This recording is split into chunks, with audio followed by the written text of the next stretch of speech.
And we're live on Startup TNT Pitch Night, week 5. We've been doing this for 5 straight weeks in a row. What good fun we're having. It's Thursday, my absolute favorite day of the week. I'm in a great mood. I had a phone call conversation earlier instead of a Zoom call, went for a walk. I've been sitting all day, so now I'm standing. I'm a little bit crazy. And as per usual here at Startup TNT, we're a few minutes late because we can't organize meetings on Zoom. It's really, really challenging. Our history is organizing meetings always at a bar every single Thursday. That's all we do, no planning. Now we've gone digital. We have to set up meetings. It's something that we're really having trouble figuring out. So if anyone out there is a Zoom expert wants to help us with this, we're taking volunteers to help us with our Zoom meeting planning. Anyways, let's get to the presenters. Our very first presenter today is, dare I say, a friend of mine, a friend of TNT. He helped us organize the first Startup TNT Investment Summit back in February, and now he's back participating as an entrepreneur and sharing with us tonight what's going on. Welcome, Dominic from Aliud.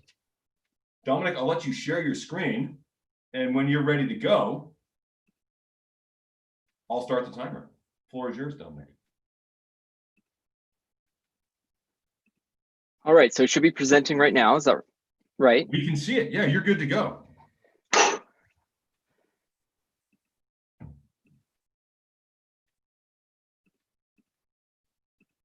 Okay, just a second here. I'm having some troubles with the reset.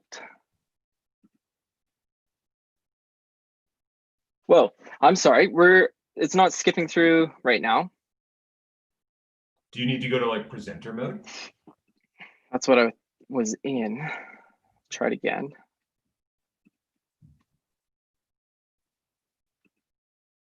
You can always show it in non-presenter mode. It still works pretty well.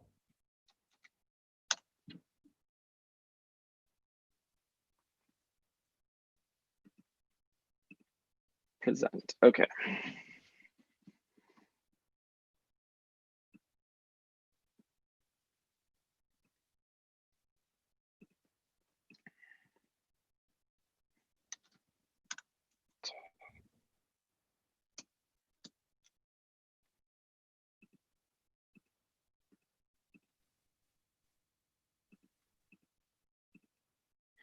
The anticipation is killing us.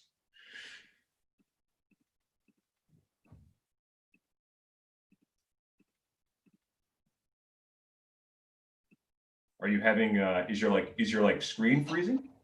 I might have to go inside. It could just be some internet here. I think we might have to go to the next person, Zach, just for a second here. Sure, that's okay. You know what? Santiago just signed in, but then I think he signed out. Oh no, Santiago, is that you? You're here. You joined just in time. As soon as you signed in, we had to skip the first speaker and go to you. Are you ready to go, Santiago? I guess I am. Because I just joined, so is it going to be a presentation? This is my first time here, so I'm asking, is it going to be a PowerPoint presentation, or? If you listen, it's up to you. You can just speak to us for 3 minutes and do an awesome pitch over 3 minutes, or you can share your screen and give a little presentation if you have a PowerPoint prepared. Okay, so, let's do that. Let's do that better. Yours. Okay, so let me try to gain access. Where are we? Okay, share screen.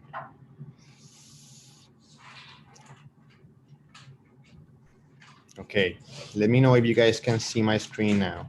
Yeah, we can hear. Let me give you a quick intro. Go to presentation mode to make sure it works. Here, right? Well. Yeah. Okay. All right. Santiago, we're ready to go here. We're ready to hear the presentation from Finally Financial. Take it away, Santiago. Thank you, guys. My name is Santiago Larrarte, and I am the CEO and founder of Finally Financial. Finally Financial was created with the sole goal of bringing financial planning services to the mass market. Specifically, we want any and all Canadians to have easy and affordable access to a tailored and professional financial plan without having to meet any advisor. Currently, in today's world, in this country, 3 out of 4 Canadians don't know if they will ever achieve their financial goals. Moreover, 50% have never had a financial plan in place. Why is that? Because in Canada, getting a financial plan is time consuming and very expensive, with firms charging over $1,000 in setup fees and with clients having to schedule multiple appointments and gather their documents. That's why we decided to create Finally, the first consumer-driven financial planning platform that will allow you to create a financial plan in 30 minutes at an affordable monthly fee, have full access to your platform to tweak and adjust your plan anytime and anywhere, and that enables you to learn to pick the right investment, savings, and debt accounts for each of your goals.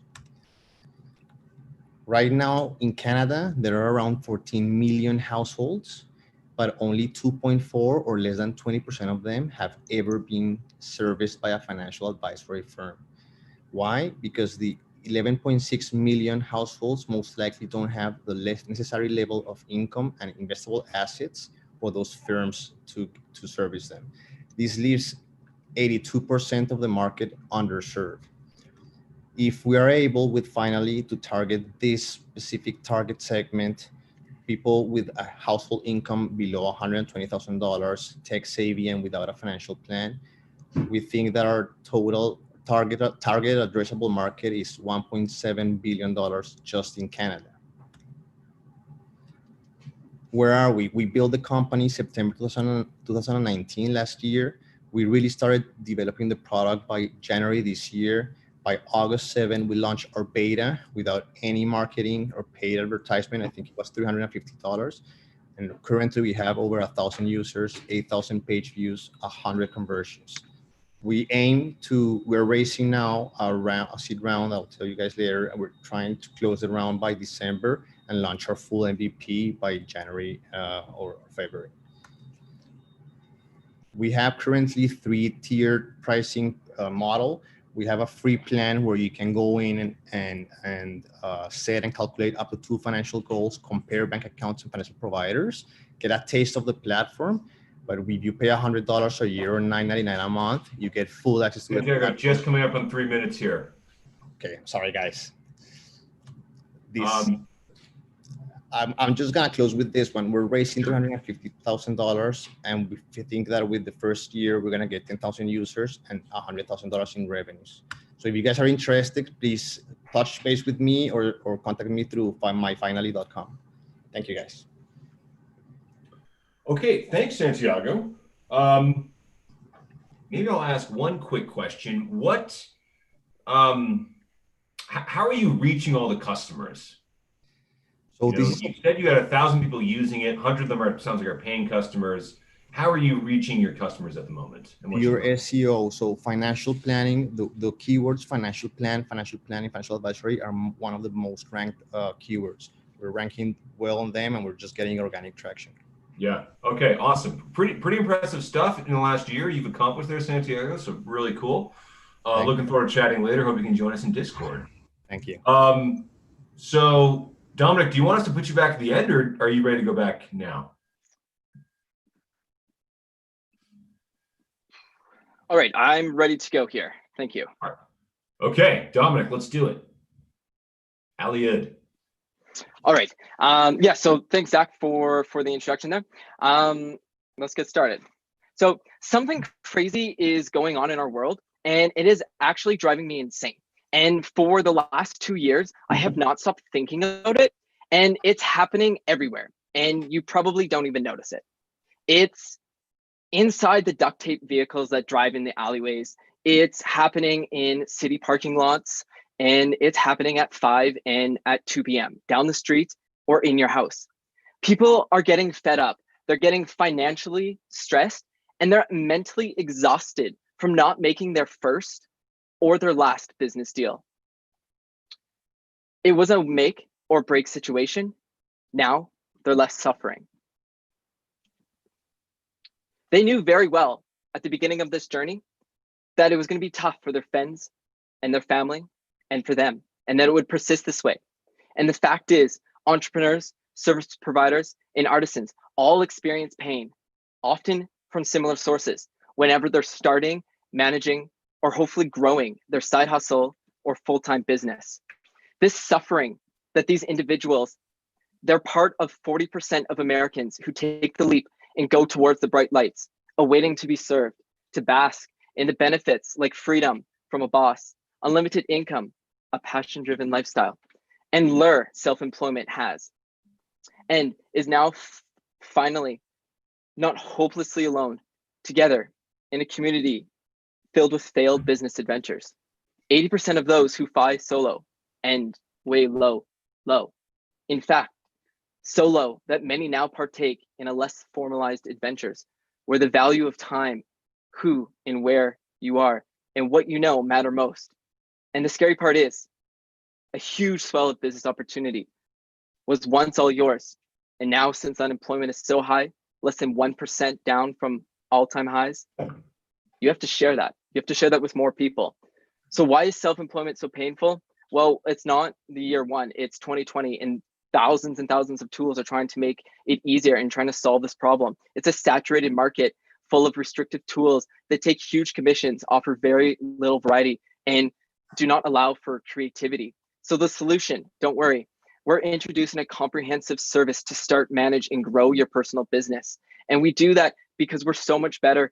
We bring customers to you who are ready to buy. They video shop for local offers or post requests in under 30 minutes. And for you, the independent seller, we give you everything you need to make profit right in the palms of your hands, to get listed, apply to requests, and grow your business with insights only Aliud can provide. Because are you excited? Because you should be. And I realize that we're over time there, Zach. And I'll then just pull up my last slide here, essentially. I have been working on this project, on this company for 2 years. And today, or just a little while ago, we started raising capital, our first round of capital. And we are actually seeking 250K for 20% of the company. And we have applied to participate in Startup TNT's competition. And thank you, that's all I have here. Hey, Dominic, awesome. Yeah, well-timed presentation. So good looking slide deck too. You guys got some good slide decks today. All right, Dominic, why don't I ask you just one quick question? Who's the target personal business or small business that you're going after? Is there a specific sector industry that you're targeting as your initial customer? So something that kind of goes back to the beginning of what I was saying is that there's so many people that tried. 40% of Americans have tried to run a business, and 80% ended up failing at their business. So we're trying to target those people that tried self-employment and have already failed. So we're trying to get the little gap on our big wheel here of opportunity. We're trying to get a sliver of the personal business providers that have already failed or that are too scared to start a personal business. We're not talking software. We're talking side hustles and small businesses where it's a physical exchange of goods or services met up in person. Yeah. Okay. Awesome, Dominic. Look forward to learning about this more during the happy hour. For now, I think we should move on to Cinergrain. Am I pronouncing that correctly? Ali, yes. From Yes, Cinergrain. that's correct, Zach. Look at that. Well, can you share your screen, Ali? We'll give you a second here to set up. When you're ready to go, I will start your time for you. Take it away, Ali.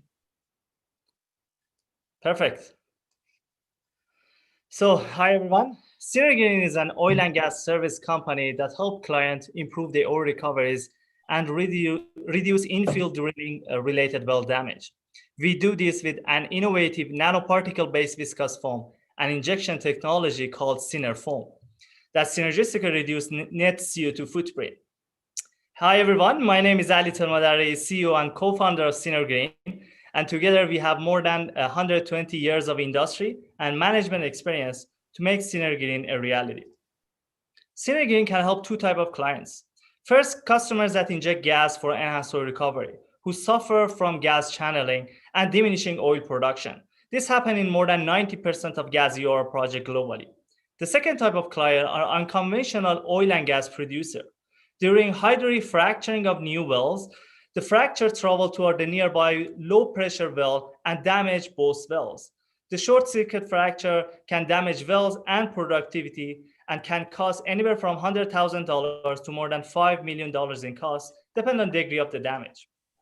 So how can we prevent the short-circuiting and open a new path to avoid well damage and achieve more oil recovery? Can we block the old path and open a new one? So the answer is yes. Cinerfoam injection can block the path of least resistance. Cinerfoam is a novel nanoparticle-based reservoir-stable foam that is much thicker than the injected gas.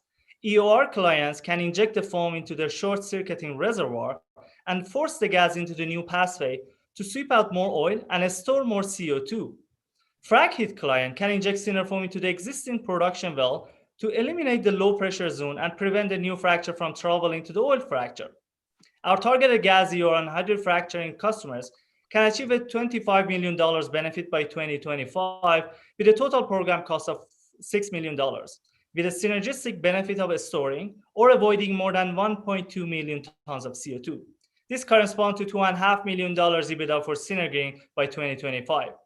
By expanding to global market and including water flooding and thermal EOR, we believe Cinerfoam can scale up to $1.8 billion in sales. We are seeking $400,000 investment to deploy pilot tests and develop our market in 2021. We have 2 early adopters that want to field test our technology. They're providing the well and manpower, and we need funds to engineer and obtain equipment, manufacture injected foam, and develop the market.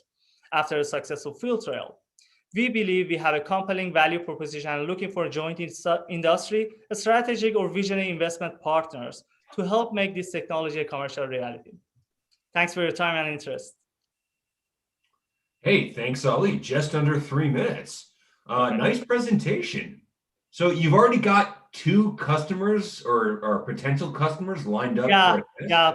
We're already talking with 2 customers. One of them is Canadian, another one is US, and we are developing a pilot test to do it in the next year. We are currently looking at the well site and trying to fund the pilot first before deploying next year. Okay, very nice.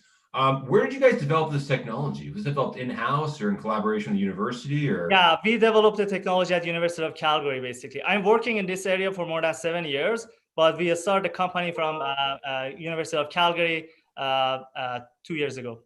Okay. Hi. Hey, very interesting stuff. Looking forward to learning more during Discord. Hope you can join us. So Thank you. the next speaker, I think, might not be here. On my list, I have Dezir Software and Phil presenting, but I don't see Phil. So I think we're gonna have to move along to Dr. Mark from Mach 32.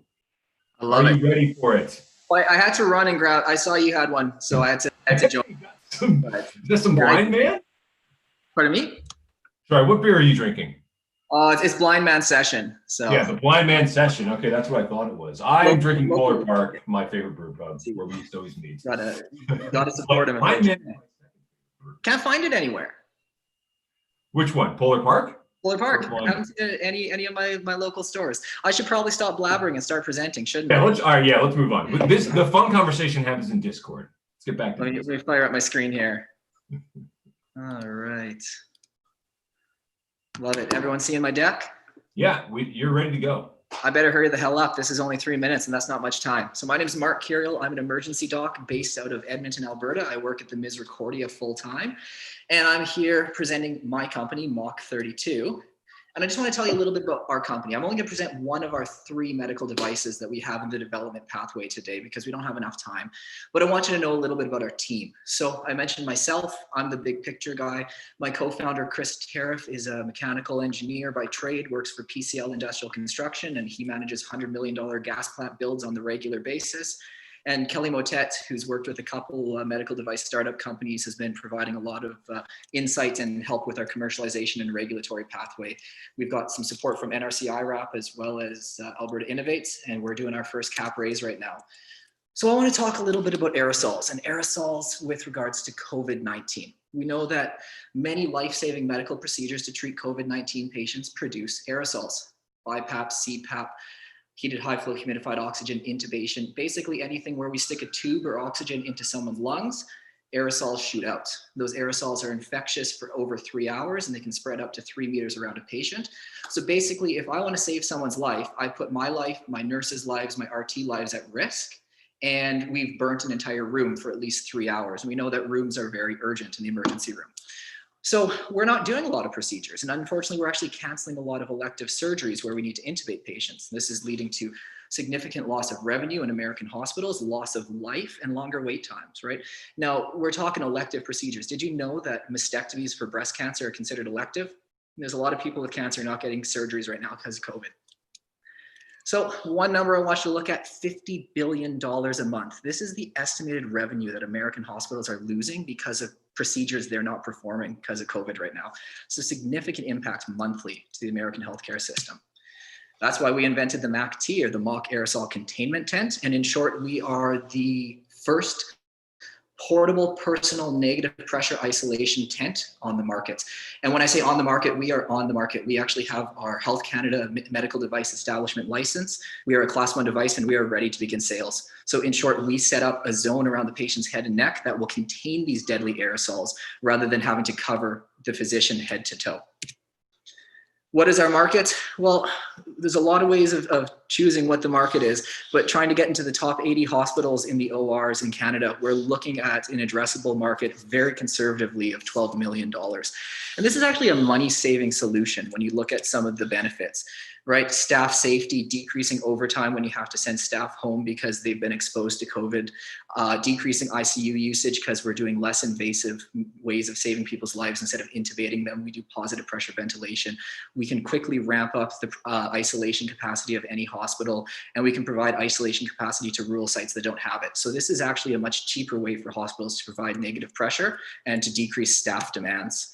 What is our ask right now, or our deal? Well, Mark, we just hit time, but go ahead and finish up your deal. Yeah, we are completing our family and friends raise. We're doing a safe note. We are looking for $500,000 in our first tranche, and this is almost completely pledged already from a couple impact investors that we know, as well as family and friends. We still do have a small amount of room, and if anybody's interested, we can get into some of the details. But this is a chance to get in on the ground floor of a rapidly growing company.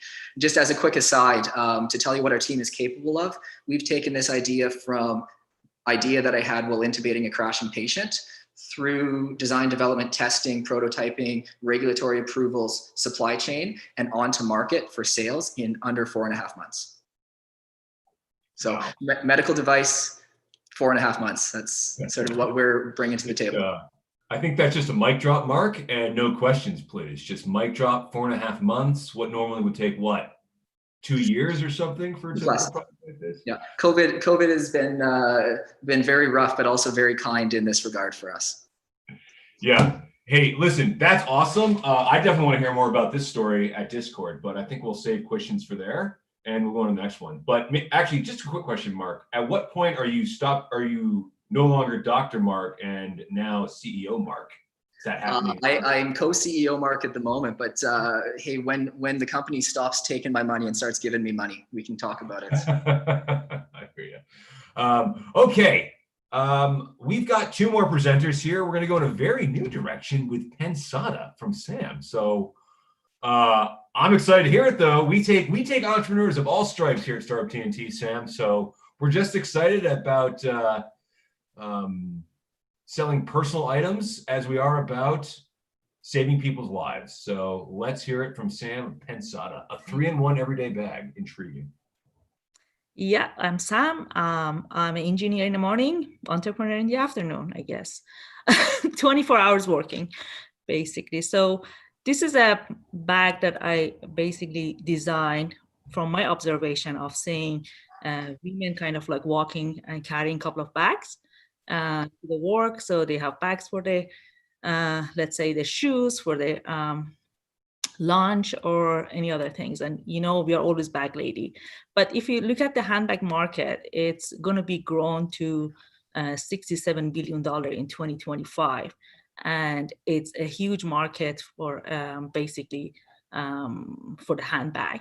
And recently, there have been more companies that they are started finding there is a niche that there is not many handbags they are organized for women on the go. So what we are proposing is less is more.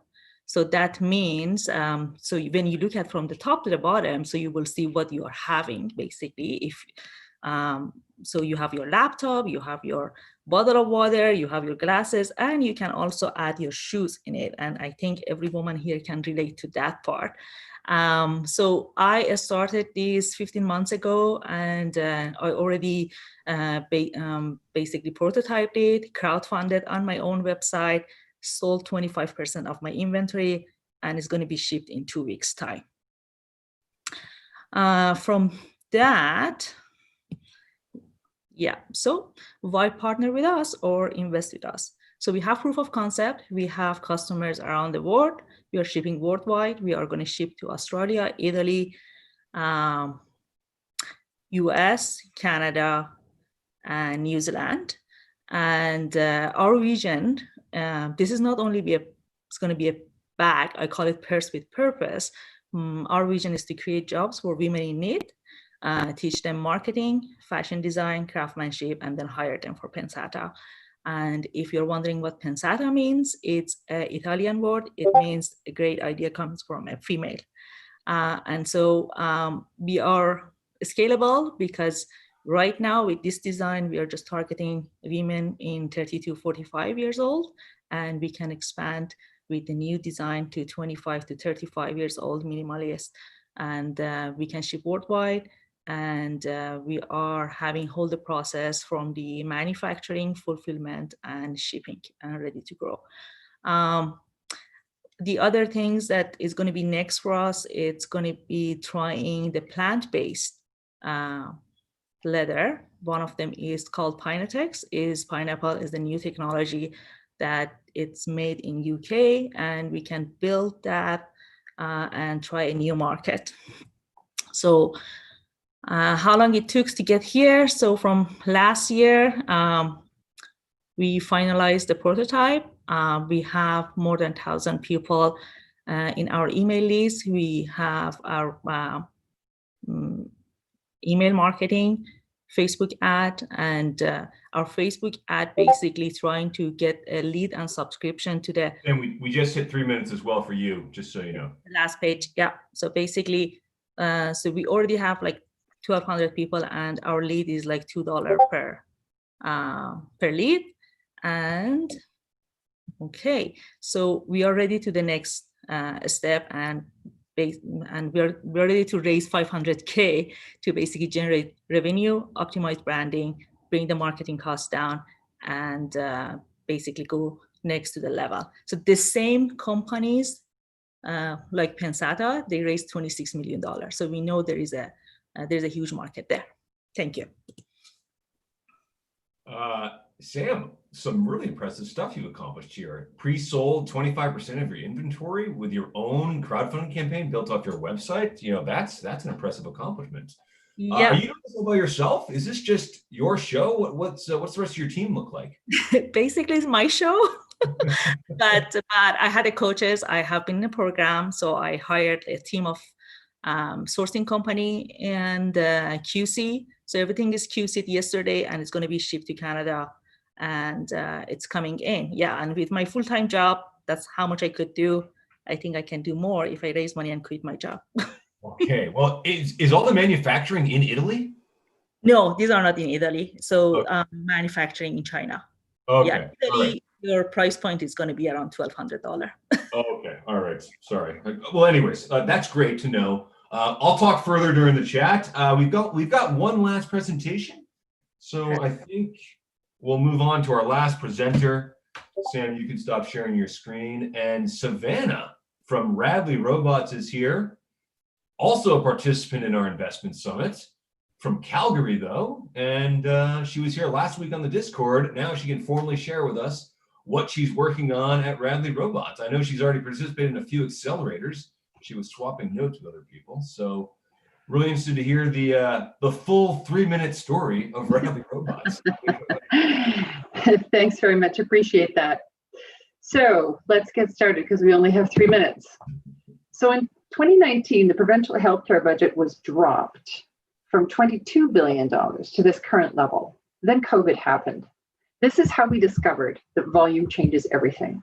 Systems work because we have expectations of how many things we're doing and how we do them. Significant changes in volume break the system.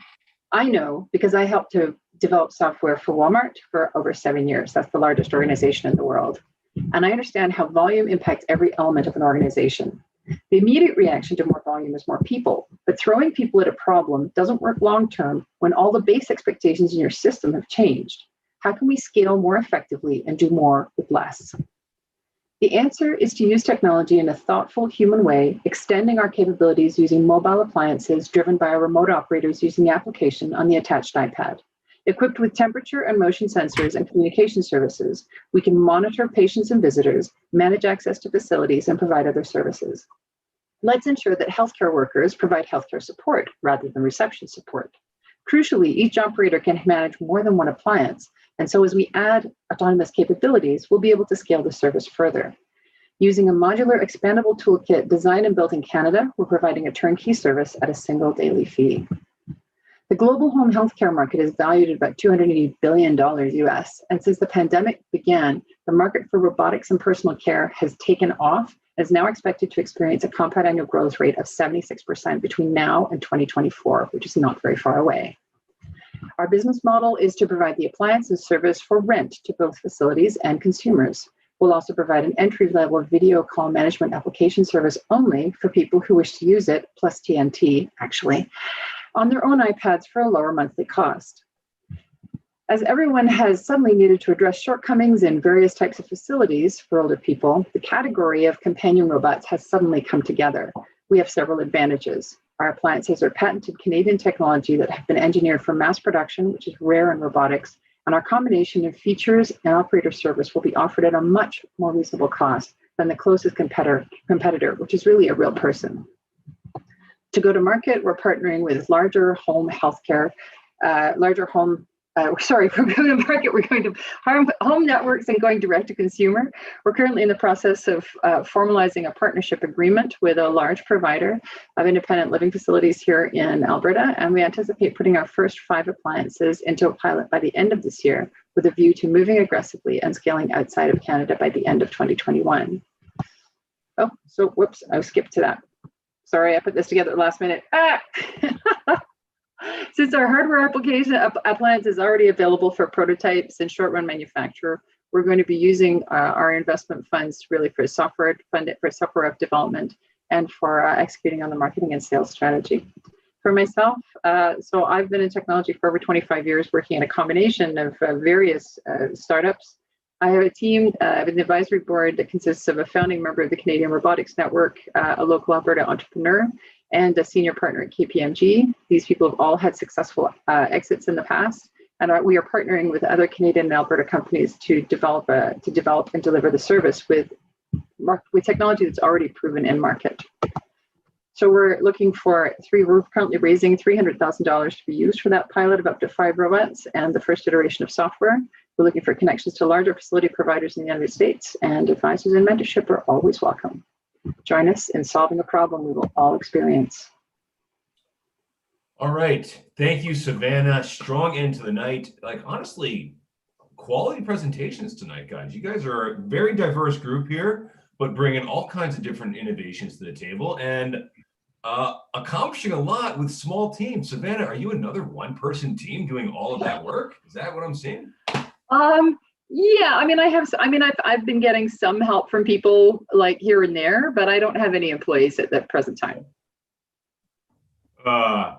Okay. I think that was our last presenter. I'm not gonna ask any more questions. I'm gonna encourage us to end it here. Meet on Discord. Grab a beverage if you'd like one, and let's keep this party going. How's that sound? Okay. Yes, that sounds good. See everyone in a couple of minutes.